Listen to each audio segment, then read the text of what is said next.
हाँ वो शहरे मोहब्बत जहाँ मुस्तफ़ा है, वही घर बनाने को दिल चाहता है।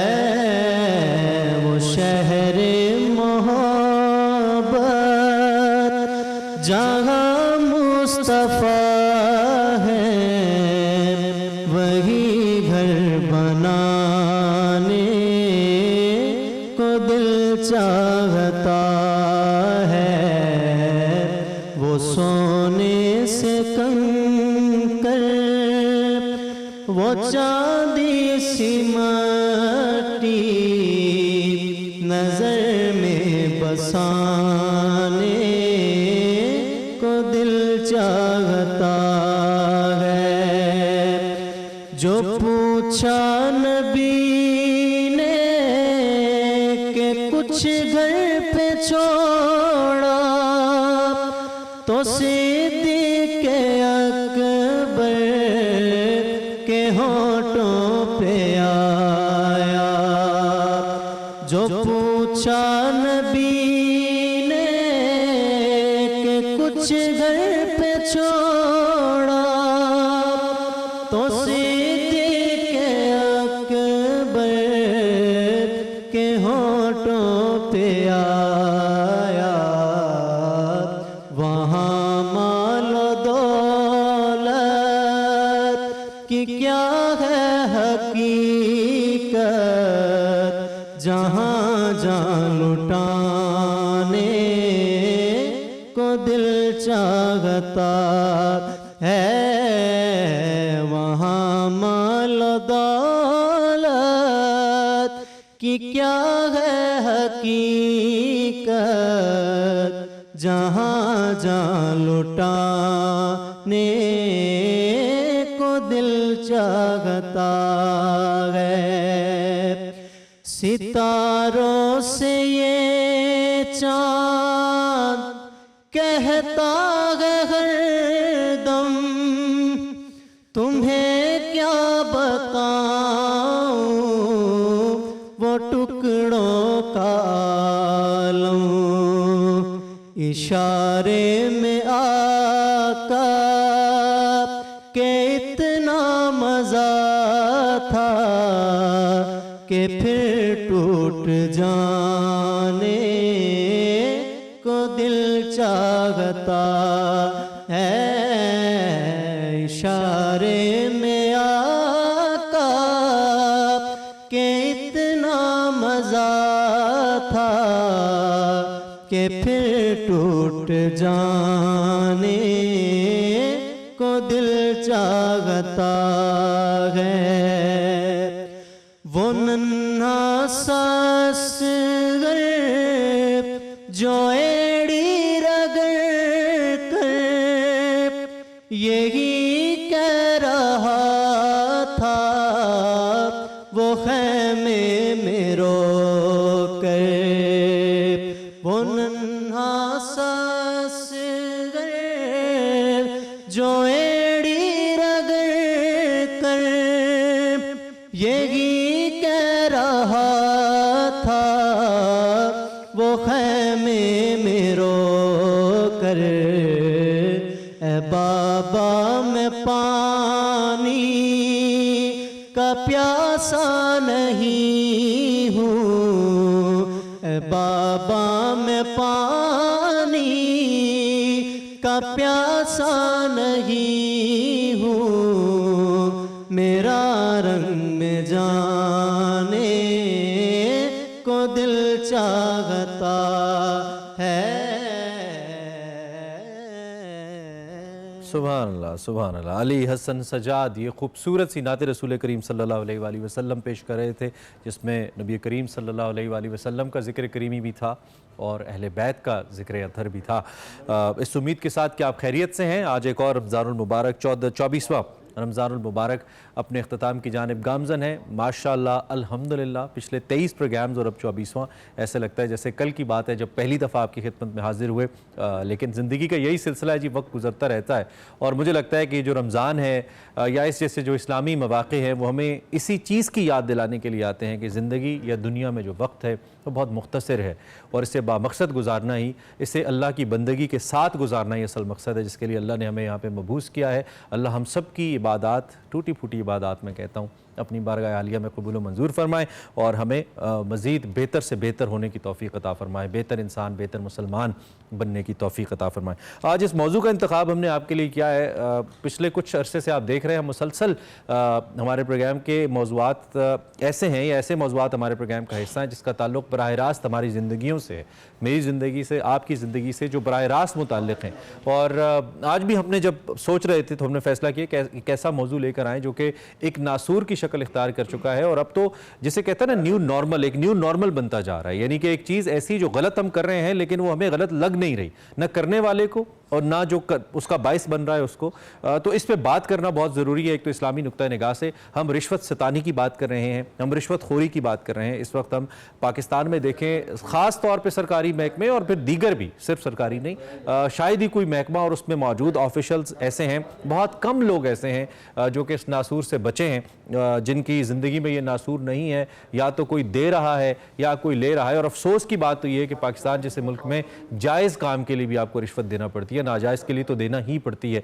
और जो लेने वाला है वो भी मुतमईन है, जो देने वाला है वो ये कह के, ये दे के मुतमईन है कि जी अब क्या करें, काम ही नहीं होते। इस पे हमने कहा कि एक तो ये क्यों है, इस पे हम बात करें और फिर उसके साथ साथ इसका कला कमा कैसे मुमकिन है, हम कैसे इससे निजात हासिल करें, ये हमारा आज का मौजू रहेगा। फिल वक्त प्रोफेसर नासिर महमूद साहब हमारे साथ मौजूद हैं। बहुत शुक्रिया आपने हमें ज्वाइन किया। एक और रोज़ा बहुत मुबारक आपको। आप कैसे हैं? ठीक ठाक हैं, खैरियत से हैं? ठीक है, उम्मीद है कि दिन आपका अच्छा गुजरा। मैं वापस आता हूँ ज़रा एक दफ़ा हमारे साथ, चूँकि अहमद साहब भी हैं, मीनवाइल हमें फ़ाहद साहब भी ज्वाइन कर लेंगे जी। और अहमद साहब के पास किचन में चलते हैं चूँकि हमारे प्रोग्राम का integral and the most important part है।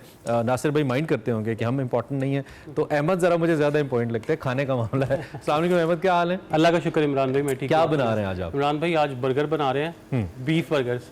ठीक है, और इसकी रेसिपी आपको मैं कंप्लीट शेयर करूंगा। ठीक है, which is very very juicy. Smash burger में होने वाला है। ओके, ठीक है, स्मैश करके बनाएंगे, ये दूसरा वाला नहीं है। एक स्मैश होता है, एक आप पैटी रखते हैं डायरेक्ट और उस पर बनाते हैं। ठीक है, और इसकी रेसिपी जो है वो जो कीमे के अंदर इसमें सारा जो है गेम है। अच्छा, 20-80 की रेशो लेनी है आपने, फैट की और बीफ की, और एंडिंग पे मैं आपको बताऊंगा कि किस तरीके से हमने इसको बनाना है या ये जूसी होने का राज भी आप आखिर में बताएंगे? जी, जूसी का राज जो है वो मैं आपको आखिर में बताऊंगा। और इसके साथ जो कैसे सौते ऑनियन करने हैं हमने। ठीक है, और ये जितना भी हम जो आज इसका टेम्परिंग करेंगे बीफ की, वो हम करेंगे डालडा ऑयल में। और क्योंकि आपको पता है जैसे कि डालडा कभी भी हेल्थ पे कॉम्प्रोमाइज़ नहीं करता, जहां ममता वहां डालडा। एग्जैक्टली, जहां ममता वहां डालडा, और अहमद साहब जहां वहां जायका, इसमें कोई शक नहीं है। सो देखते हैं आज अहमद साहब कैसा जूसी बर्गर बनाते हैं। मीनवाइल फहद काज़मी साहब भी हमें ज्वाइन कर चुके हैं, हमारे one of the most important participants obviously, और हम फहद भाई से भी इस पर रानुमाई लेने की कोशिश करेंगे। Thank you very much for coming, looking smart as usual. Thank you very much. अच्छा, स्टार्ट कर लेते हैं नासिर भाई। सबसे पहले कल हम डिस्कस भी कर रहे थे जाने से पहले कि इस पर बात की जाए। ये वो मौजू है जिसका कहीं ना कहीं हम सब शिकार हैं, अगर लेने में नहीं तो देने में। हम रिश्वत की बात कर रहे हैं। एक तो ये है कि इसकी नौबत कब आती है माशरों के अंदर, और क्या ये खुद साख्ता हमारा पैदा किया हुआ एक ऐसा अफरीत है जिसका हम सब शिकार हैं, या कहीं ना कहीं रियासत इसकी जिम्मेदार है या हालात, क्या, और क्या हम हालात को जिम्मेदार ठहरा सकते हैं इतने बड़े गुनाह का? बिस्मिल्लाहिर्रहमानिर्रहीम।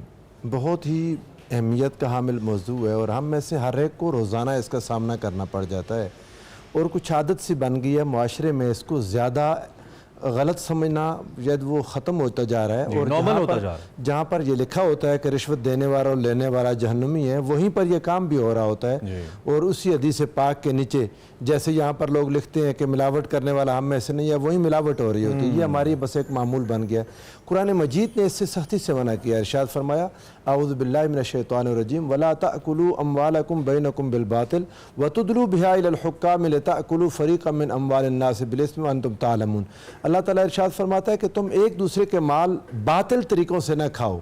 हक तरीके से खाओ, जो दुरुस्त तरीका है। कुरान पाक ने फरमाया इल्ला अन तकून तिजारतन अन तरादिम मिनकुम, वो तिजारत हो एक दूसरे के साथ, नफ़ा की सूरत में तुम खा सकते हो, वरना बातिल तरीक़ों से एक दूसरे का माल तुम्हारे लिए जायज़ नहीं है। और ना ही हुकाम तक माल का पहुँचाना कि उनसे अपना काम निकलवाओ, और ये भी अल्लाह ताला ने इसको मना कर दिया और इसको हराम करार दे दिया। हुज़ूर सरवर दो आलम सल्लल्लाहु अलैहि वसल्लम की हदीस मशहूर है, मेरे आका ने इरशाद फरमाया कि अल्लाह ताला ने रिश्वत लेने वाले और देने वाले दोनों पर लानत भेजी है, और एक मकाम पर है जो इसका लानत भेजी है, और जो इसका सबब बनता है, जो इन दोनों के दरमियान मुलाकात बाज़ का दरमियान में एक बंदा पड़ जाता है, इसको भी मना फरमाया कि ये नाजायज़ अमल है और इसको हराम करार दे दिया।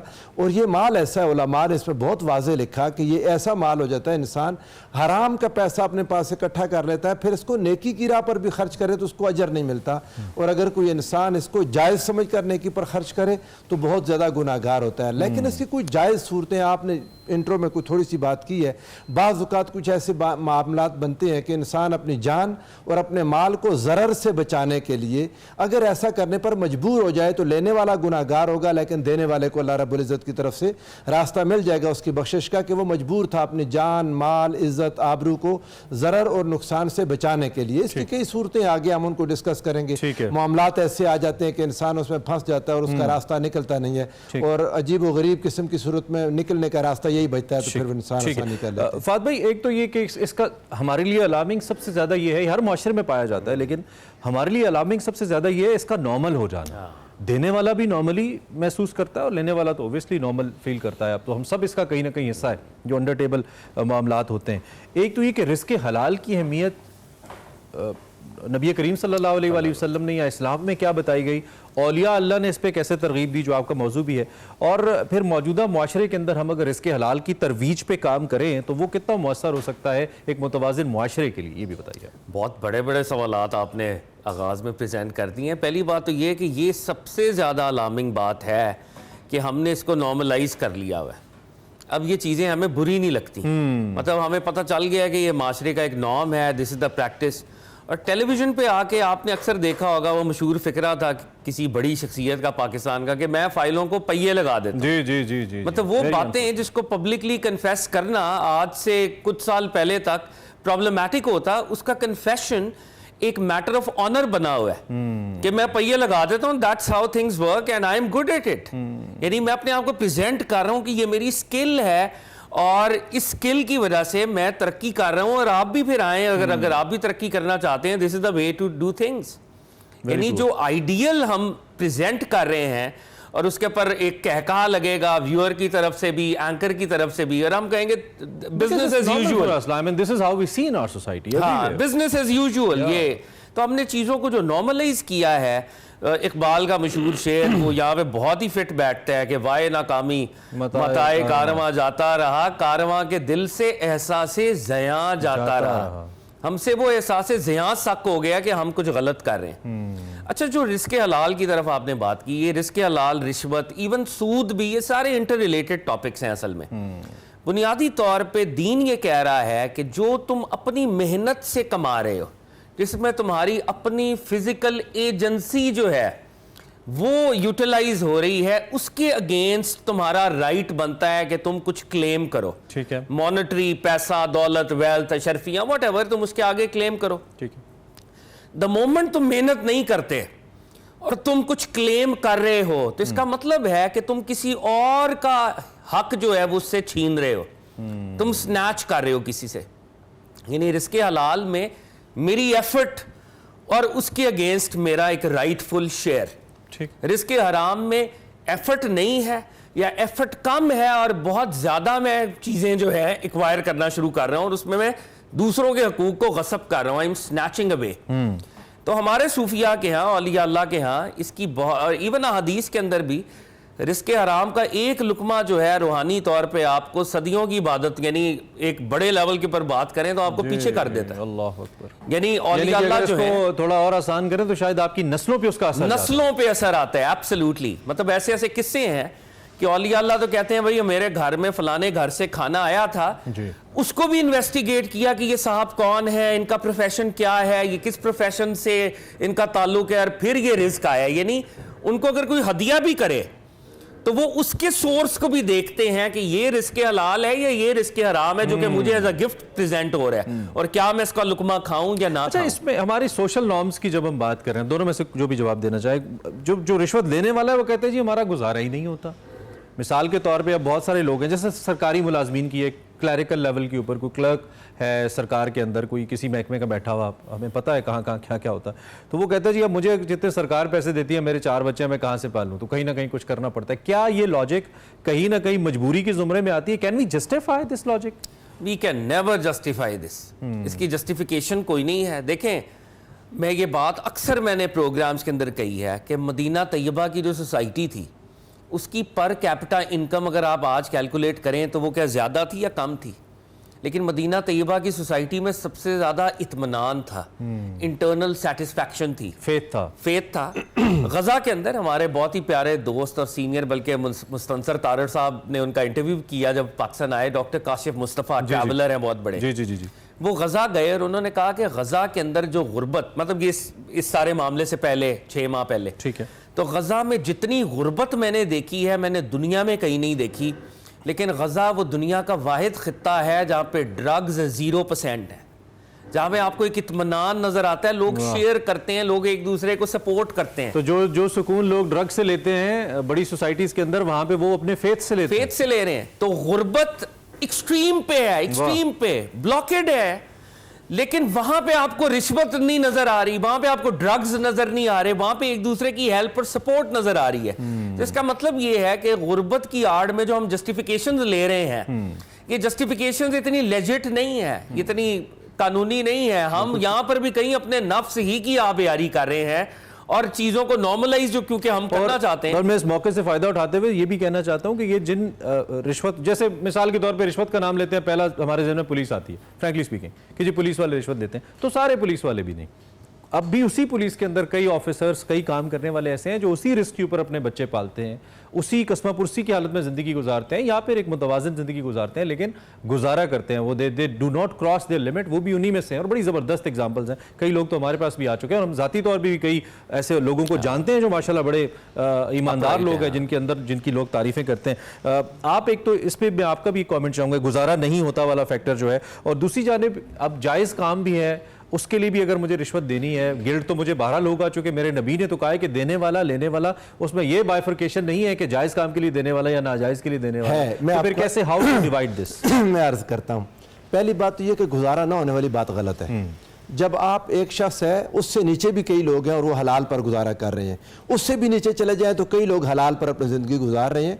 इसमें बुनियादी लफ्ज़ वो जो शाह जी ने बोला, कंटेंटमेंट, कनात, इंसान इतना मुतमईन हो जाए, अपने हालात के अंदर आ जाए, जितनी उसकी चादर उसको इजाजत देती है उतने कदम फैलाए, क्योंकि आगे बढ़ने की लिमिट कोई नहीं है। जितना आगे बढ़ते जाए, रसूलुल्लाह सल्लल्लाहु अलैहि वसल्लम ने फरमाया, इब्ने आदम को अगर एक वादी पूरी सोने की दे दी जाए तो वो एक और वादी की ख्वाहिश करेगा। और हम अपने मुल्क में देख सकते हैं बेइंतहा दौलत के अंबार हैं, लोगों के पास कर रहे हैं जिनके पास बहुत है, उनके पेट भरते ही नहीं, उनके पेट नहीं भरते। इसलिए ये जितने लोग कहते हैं गुजारा नहीं होता, उनको ये कहूँगा कि ये गुजारा हो जाता है, लेकिन इंसान अपने हालात के अंदर रहे। हज़रत सैयदना अबू मूसा अशरी रज़ियल्लाहु तआला अन्हु, गवर्नर की जिम्मेदारी थी इनके पास, रसूलुल्लाह सल्लल्लाहु अलैहि वसल्लम की तरफ से 2 शख्स उनके पास चले गए।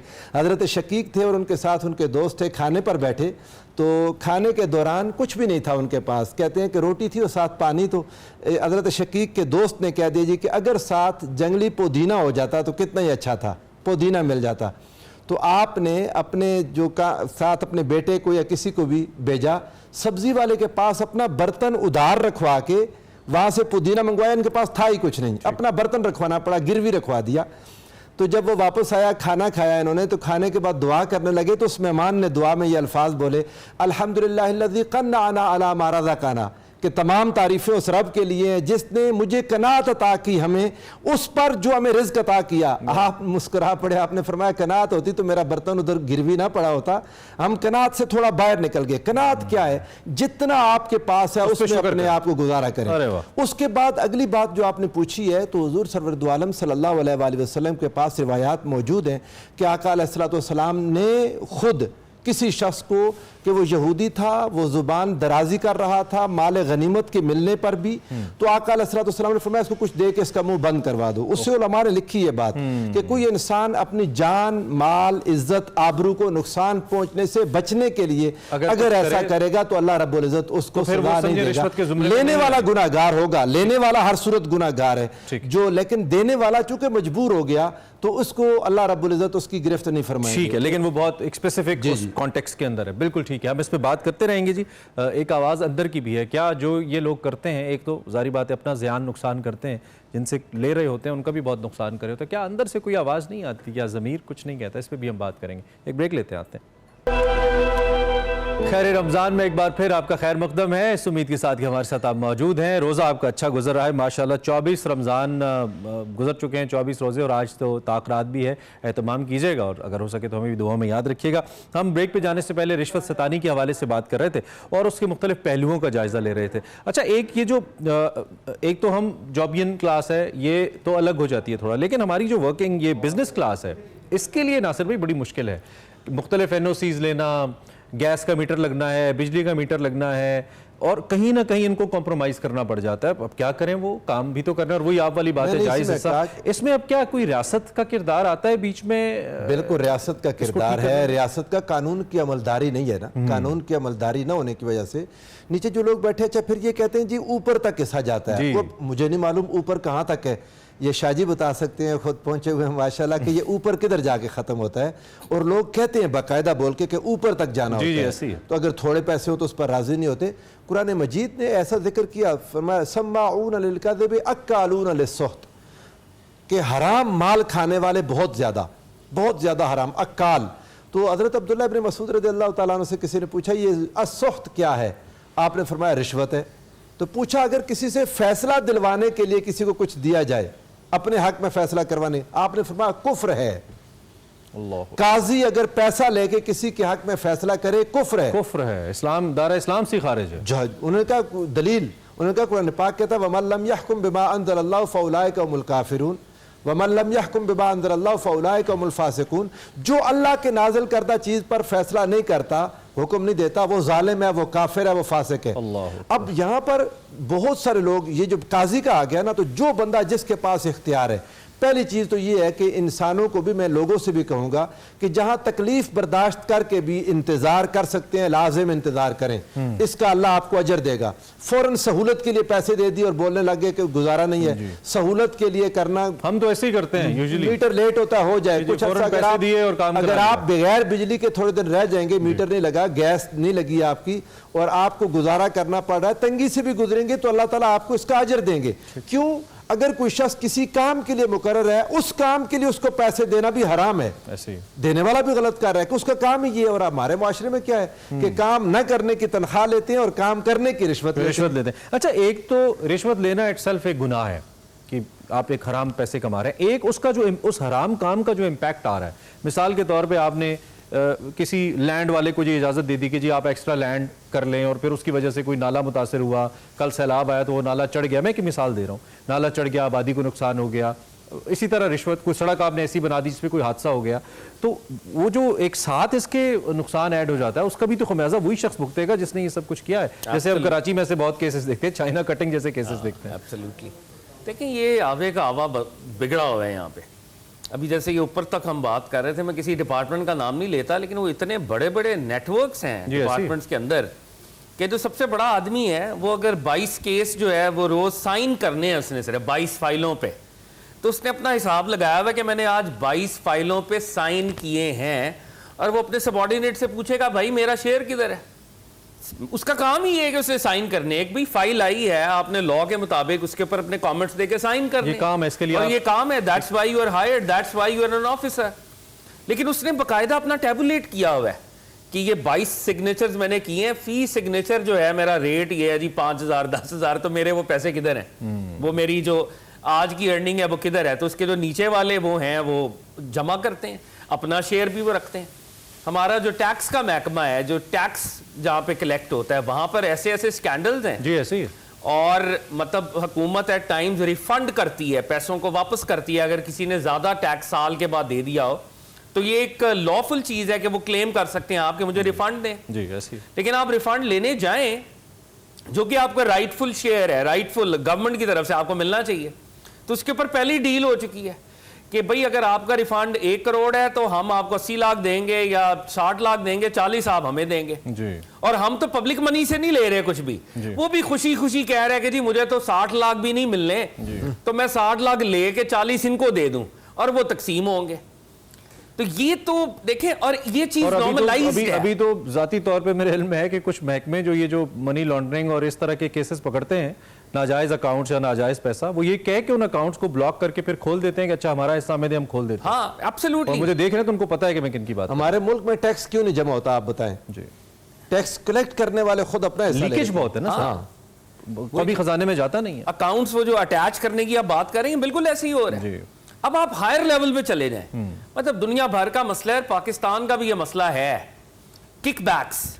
अब किकबैक्स देखें, एक छोटा बंदे ने तो दिहाड़ी लगा ली, उसको तो हम गालियां निकाल रहे हैं जी, लेकिन वो जो बड़े बड़े मेगा प्रोजेक्ट्स के अंदर परसेंटेजेस रखी जाती हैं। अच्छा, वो एक दफ़ा आपको भी आया होगा, ये मोबाइल फोन स्कैम्स होते हैं ना, अक्सर आपको कॉल करके कहते हैं कि अकाउंट नंबर दे दे, पासवर्ड दे दे, और वो फिर आपको पैसे निकाल लेते हैं। तो मुझे पता चल गया कि ये स्कैमर है, मैंने थोड़ी उससे बातचीत की और फिर मैंने उसे कहा यार तुम क्यों करते हो ये, क्यों लोगों को इस तरह बेवकूफ़ बनाते हो और क्यों नुकसान करते हो।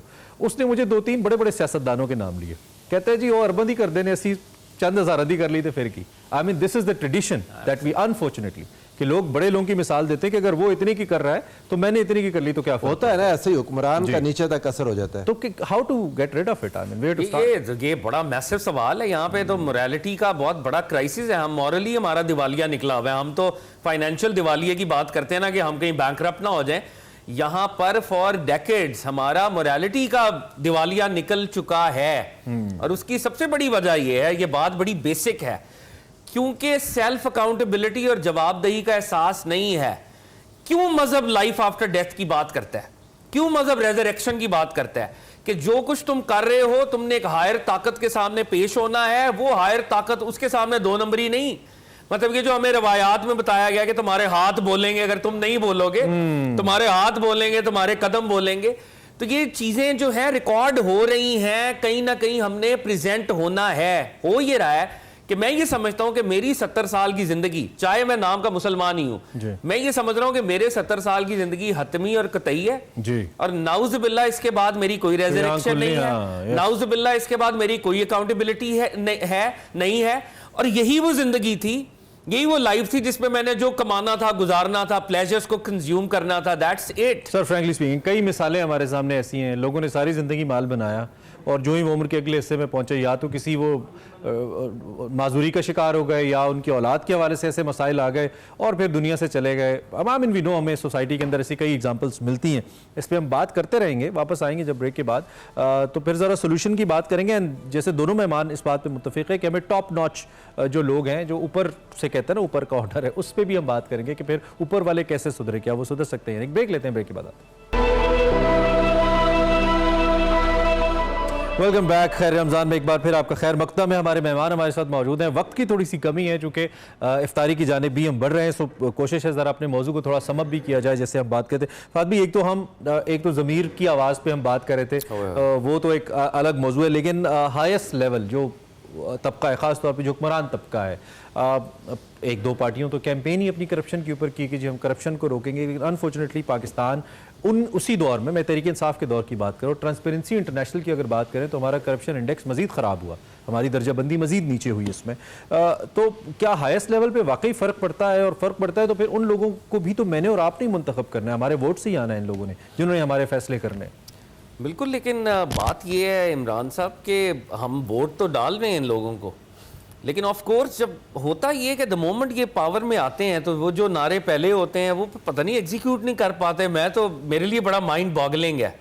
मतलब वो जमातें जो करप्शन के खिलाफ खड़ी हुई, मैं किसी किरदार की बात नहीं कर रहा उन पार्टीज के अंदर, लेकिन हमने देखा कि ऐसे किरदार इस सूबे पर भी मुसल्लत हो गए जी, ऐसी जिनके बाद में हम एसेट्स देखें तो वो पता नहीं कितने हजार गुना आए तो कुछ नहीं थे, गए तो माशाल्लाह। हाँ, जब आए थे तो शायद बकरियां चरा रहे थे, जब गए तो पता नहीं वो किधर पहुंच गए थे। बकरियां थी लेकिन सोने की थी। तो बहुत अनफॉर्चुनेट है।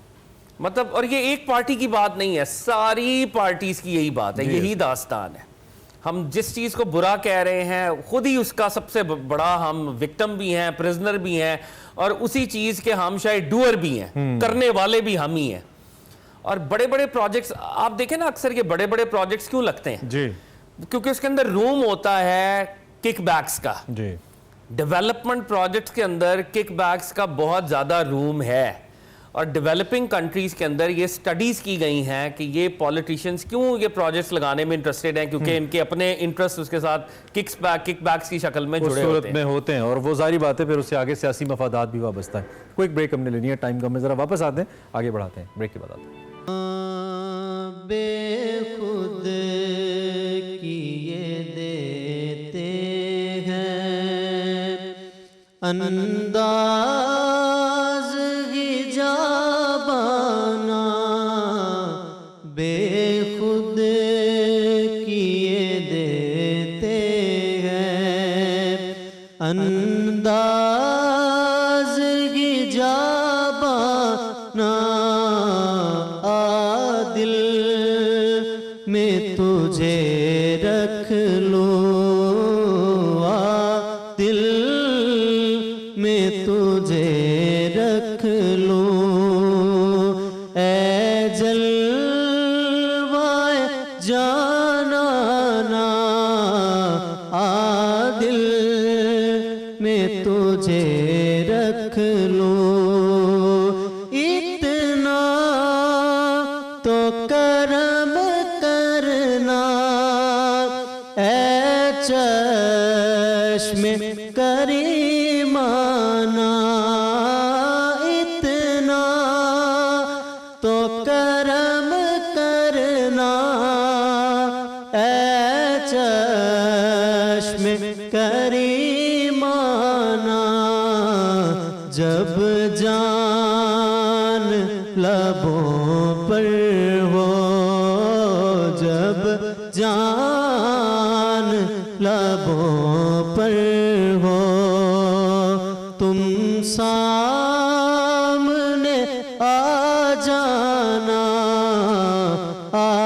दिल में तुझे रख लूं, मैं होशो हवास अपने इस बात पे खो बैठा, मैं होशो हवास अपने इस बात पे खो बैठा, हंस कर जो कहा तूने, हंस कर जो कहा तूने, आया मेरा दीवाना,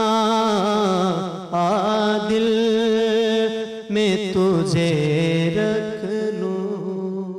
जानाना। अली हसन सजाद, बहुत खूबसूरत आपकी आवाज़ है, बहुत खूबसूरत माशाल्लाह आपका अंदाज़ है, अल्लाह इसमें बरकत दे और आप ऐसे ही नाते रसूल करीम सल्लल्लाहु अलैहि वसल्लम पढ़ते रहें। उम्मीद है कि आप हमारे साथ मौजूद हैं। बिल्कुल जब ये इफ्तारी का वक्त आता है ना, काफ़ी कमज़ोरी सी महसूस होती है और आखिरी लम्हे थोड़े वैसे ही मुश्किल होते हैं और उसका तकाजा भी है। इफ्तार के वक्त दुआ में हमें ज़रूर याद रखिए और सहरी के वक्त भी, चूँकि हमारा प्रोग्राम रिपीट में भी चलता है, so keep us remember in your prayers. Nasir भाई, एक तो वक्त हमारे पास कम है, फ़हद भाई हैज़ हैड टू लीव तो वो चले गए, लेकिन आप, मैं चाहता हूँ एक तो इस टॉपिक को समअप करें, कुछ अनवा इक़साम की बात करते हैं, कोई 3 मिनट का वक्त है, आप इसकी मुख्तलिफ अनवा की बात करते हैं रिश्वत की, वो क्या हो सकती है? आप कह रहे थे कि तोहफा देना भी समटाइम्स रिश्वत के ज़ुमरे में आता है। मैं यही अर्ज़ कर रहा था कि एक तो देखें ना, पहली चीज़ तो वो है कि आपने कोई नाजायज़ काम करने के लिए पैसे दिए, ये सरासर हराम है। दूसरी चीज़ ये है कि जायज़ काम है, उसके लिए आपने किसी ऐसे बंदे को पैसे दे दिए जो उसी काम के लिए मुकर्रर था, उसकी ड्यूटी थी, वो तनख्वाह पर था, उसको दे के आप उसकी आदत न डालें प्रायोरिटी पे लाने के लिए। या ये गलत है, ये रिश्वत है, ये गुनाहगार होगा इंसान। प्रायोरिटी अपनी सहूलत के लिए उसको भी आदी बना देगा, फिर वो कई और मजबूर लोगों से भी पैसे लेगा, तो उसको ये आदत डालने वाला बंदा भी गुनाहगार होगा। एक जो जायज़ शक्ल मैंने बयान की वो यही है कि उसकी जान माल को जुल्म और ज़रर से बचाने के लिए अगर कोई इंसान देता है तो लेने वाला गुनाहगार होगा, लेकिन अच्छा, जिसने बहुत से दिया। लोग तहफ़ का सहारा लेते हैं, ये मैं जैसे अर्ज कोई करता हूं ना, अपने अफसर को जाके एक तोहफा दे दिया और फिर कोई फाइल साइन करा ली, छुट्टी ले ली। मैं यही अर्ज करने लगा कि जो तहाइफ हैं, हुज़ूर नबी करीम सल्लल्लाहु अलैहि वसल्लम ने अगरचे इनका हुक्म दिया कि तुम तोहफे दो और मोहब्बत को आपस में बढ़ाओ, लेकिन जो शख्स किसी जिम्मेदारी पर है उसका तोहफा लेना, बिलखुसूस ऐसे शख्स से जो जिम्मेदारी से पहले कभी तोहफा देता ही नहीं था, ठीक, अब जिम्मेदारी पर आने के बाद तोहफा देने लगा। इसमें मैं आपको अर्ज करूं, उलमा, मुफ्तियान, फतवा देने वाले, असातिज़ा, प्रोफेसर, जज साहिबान तो मैंने पहले अर्ज कर दिया ना कि बहुत अगर पैसे दे के किसी ने फैसला करवा लिया, कुफर की तरफ जाते हैं, ये नाजायज है। लेकिन अगर कोई ऐसा बंदा जो आपको कल को आप उसके हक में उसके नंबर लगाते हुए आपको नंबर ज्यादा करने पड़ जाए, या कहीं वो फेल हो रहा है उसको पास करना पड़ जाए, या आपके दिल में नरमी आ जाए, गलत है, या आप फतवा दे रहे हैं, मुफ्ती हैं और आपको फतवा देते हुए वहां पर नरमी करनी पड़ जाए, तो ऐसी सारी सूरतें रिश्वत की सूरतें बनती हैं और इंसान हक से हट जाता है। हुज़ूर नबी करीम सल्लल्लाहु अलैहि वसल्लम ने एक शख्स को मुसलमानों पर आमिल मुकर्रर किया कि ज़कात इकट्ठी करे। वो वापस आया तो उसने आगे कहा कि ये माल गनीमत ये जमा करे मुसलमानों का माल और ये मेरा, मुझे तोहफा मिला है। हुज़ूर अलैहि सल्लम ने फरमाया जाके बैठ जाओ अपनी माँ के घर, फिर कोई तोहफा दे तो वो तुम्हारा तोहफा होगा, जिसको मैं मुकर्रर करता हूँ उसका तोहफा ओहदे का तोहफा है तुम्हारा। वाह वाह। और कई ऐसी शख्सियात हमने देखी हैं आजकल के दौर में भी, जिनको जब ऐसे ताइफ दिए जाते हैं तो वो कहते हैं कि नहीं, ये मेरे ओहदे की वजह से मैं ये कबूल नहीं करता। ऐसे लोग हैं। तो हम जब ये रिश्वत सतानी की, रिश्वतखोरी की बात करें, इसमें ज़ाहिरी बात है 100% लोग शामिल नहीं हैं, कुछ ना कुछ ऐसे लोग ज़रूर हैं जिनकी वजह से महकमे, ममालिक आगे बढ़ते हैं और वो चल रहे हैं। बहुत शुक्रिया आपका Nasir, thank you very much. फाद भाई का भी बहुत शुक्रिया, वो भी हमारे साथ रहे। इससे पहले कि हम ब्रेक पे जाएं, इस हिस्से के अंदर बर्गर्स, हमारे juicy beef burgers are ready, उस पर भी हमने ज़रा जाना है, देखते हैं कि अहमद साहब ने क्या बनाया और कैसा बनाया। ओवर टू यू अहमद साहब। इमरान भाई, हमने बीफ बर्गर्स रेडी कर लिए हैं। Okay. अब मैंने सिर्फ आपको बना के दिखाना है, ठीक है, असेंबल करके दिखाना है, ठीक है कि कैसे। ये हमारे पास बन्स हैं जी, बन जो है वो अच्छी चॉइस का इस्तेमाल करें बीफ बर्गर के लिए।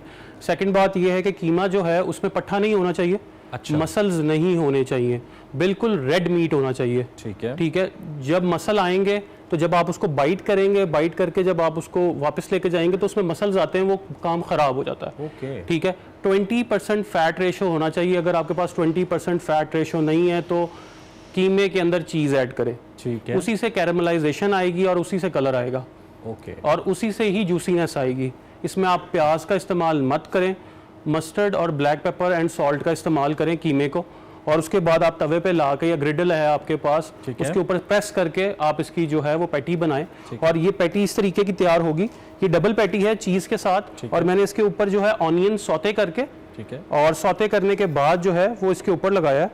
ये देखें, ये मेरे पास सॉस है, मैं इसके ऊपर ये सॉस लगाने के बाद बॉटम में, और इसके ऊपर आइसबर्ग, ठीक है, एंड इसी के साथ साथ टोमेटोज जिनको मैंने सीजन किया है सॉल्ट एंड पेपर के साथ, ये मस्ट होता है करना, ठीक है। अच्छा, इसी के बाद ये देखें, ये पैटी, ठीक है, एंड इसमें कुछ हम अपना अमेरिकन जो है चीज़ वो डालेंगे, which is fried egg. Juicy element का आप जिक्र कर रहे थे, वो कैसे है, उसकी क्या वजह है कि how would it be a juicy? Juicy इस तरीके से होगा, जब भी हम इसमें फैट ऐड करेंगे, एक तो वो जूसी लेकर आएगा, जूसीनेस लेकर आएगा। उसके बाद जब हम उसके पलटने के बाद, जो भी हमारी पैटी होती है, पलटने के बाद जब उसके ऊपर चीज़ रखते हैं तो वो लॉक कर देता है। जब वो लॉक करता है तो उसमें एक जूसी एलिमेंट आ जाता है। ठीक है। इसी के साथ साथ हम इसके ऊपर फ्राइड एग जो है, ठीक है, ये फ्राइड एग भी रखेंगे।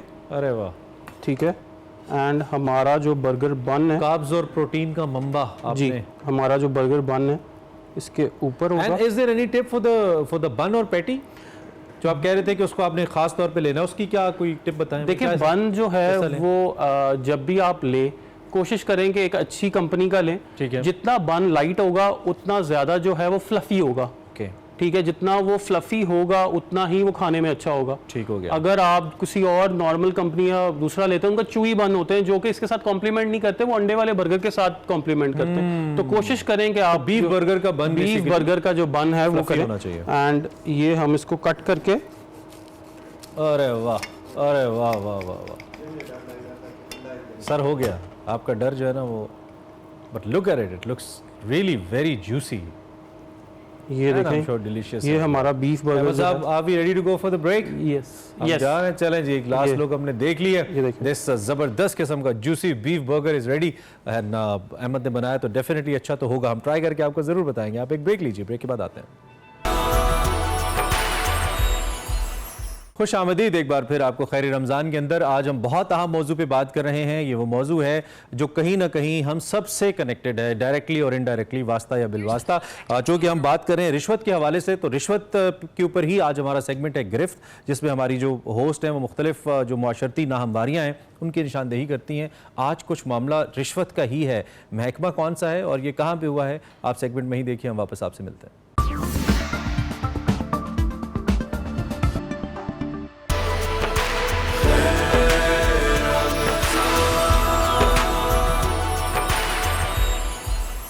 खैर रमज़ान में एक बार फिर आपका खैर मकदम है, इस उम्मीद के साथ कि हमारा आज का सिलसिला भी आपको अच्छा लगा होगा। एज़ यूजुअल हमने कोशिश की, रिश्वत सतानी के ऊपर हमने बात की, और सिर्फ इस मैसेज के साथ या इस दुआ के साथ कि अल्लाह हम सबको इनलाइटन करे अल्लाह की ज़ात। और ये तभी हो सकता है जब हम सीखने की और हम ठीक होने की या इस्लाह की नीयत करें। हम नीयत करें तो चीज़ें हमारे लिए बेहतर होना शुरू हो जाएंगी। अल्लाह रब्बुल इज़्ज़त की बनाई हुई कायनात है, इंसानों से क्या मरूब होना। इसी पॉइंट के साथ हम इजाज़त तो चाहेंगे, लेकिन जाते जाते एक मुस्लिम साइंटिस्ट जिनका तस्करा हम अक्सर करते हैं अपने प्रोग्राम में, आज जिन साइंसदान का तस्करा, उनका नाम है अली बिन रब्बान अत्तबरी, और इनकी क्या खिदमात रही इस्लामिक वर्ल्ड के अंदर या साइंटिफिक वर्ल्ड के अंदर, आपको दिखाते हैं। और हम आपसे इजाज़त चाहते हैं, इंशाल्लाह कल मिलेंगे। अपना ख्याल रखिए।